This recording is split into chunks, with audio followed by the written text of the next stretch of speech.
Assalamualaikum warahmatullahi wabarakatuh.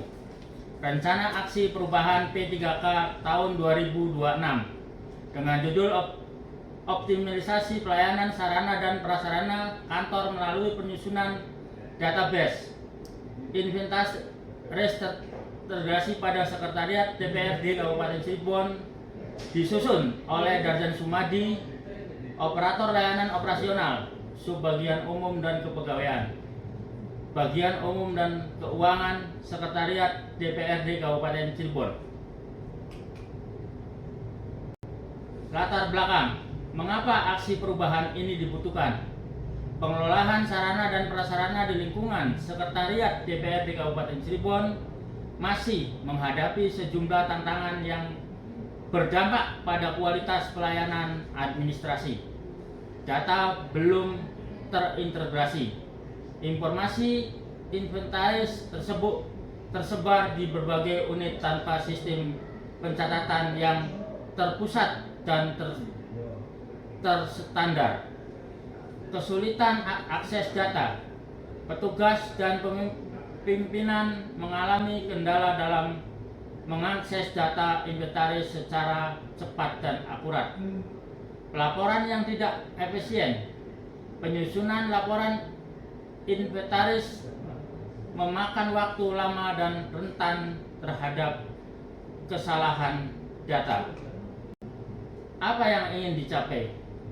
Sebagai tujuan tertib akurat, data inventaris tercatat secara sistematis dan dapat dipertanggungjawabkan.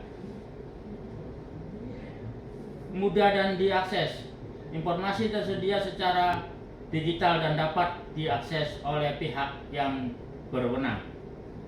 Mendukung keputusan, data terintegrasi menjadi dasar pengambilan keputusan pengelolaan BMD. Solusi, database inventaris terintegrasi. Solusi utama dalam aksi perubahan ini adalah penyusunan database inventaris terintegrasi, sebuah sistem pencatatan digital yang memusatkan seluruh data barang milik daerah di lingkungan Sekretariat DPRD Kabupaten Cirebon.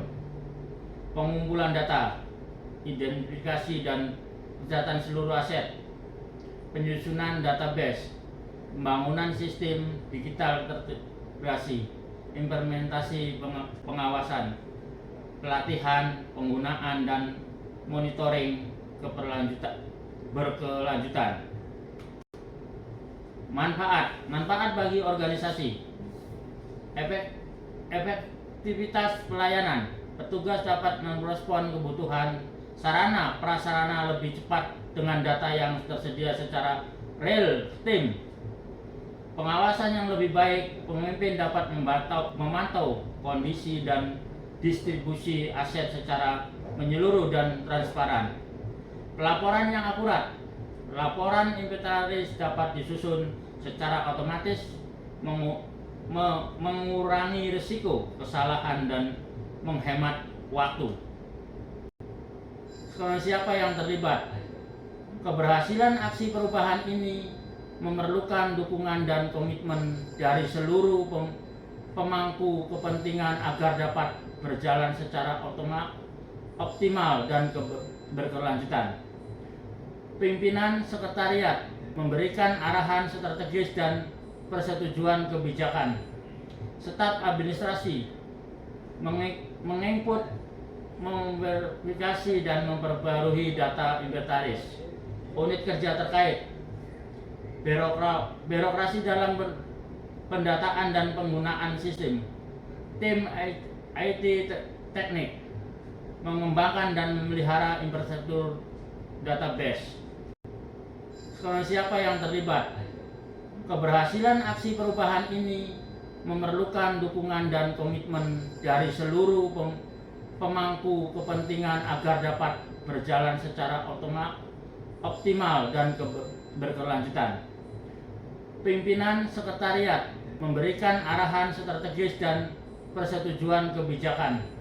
Staf administrasi menginput, memverifikasi dan memperbarui data inventaris, unit kerja terkait, birokrasi dalam pendataan dan penggunaan sistem, tim IT teknik, mengembangkan dan memelihara infrastruktur database. Prinsip data pengelola, 4 pilar tata kelola yang diwujudkan: efektif, sarana dan prasarana tersedia tepat waktu dan sesuai kebutuhan organisasi. Efisien, penggunaan sumber daya optimal tanpa pemborosan anggaran. Transparan, seluruh data inventaris dapat diakses, dipertanggungjawabkan secara terbuka. Akuntabel, setiap pengelolaan aset dapat diaudit dan dilaporkan kepada pihak berwenang. Dampak yang diharapkan: transformasi menuju pelayanan prima, data terpusat, seluruh inventaris tercatat dalam satu sistem yang terintegrasi, proses lebih cepat, pengajuan dan persetujuan kebutuhan secara prasarana lebih efisien, keputusan berbasis data. Pimpinan memiliki informasi akurat untuk merencanakan anggaran. Tata kelola berkelanjutan, sistem yang dapat dikembangkan dan dipertahankan jangka panjang. Penutup, komitmen bersama untuk perubahan. Dengan pelaksanaannya, aksi perubahan ini diharapkan terwujud tata kelola sarana dan prasarana yang lebih efektif, efisien, transparan, dan akuntabel di lingkungan Sekretariat DPRD Kabupaten Cirebon. Mulai sekarang, inisiasi pengumpulan dan verifikasi dan inventaris, kolaborasi, libatkan seluruh unit kerja dalam proses digitalisasi, evaluasi berkala, pantau perkembangan dan lakukan perbaikan berkelanjutan. Wassalamualaikum warahmatullahi wabarakatuh.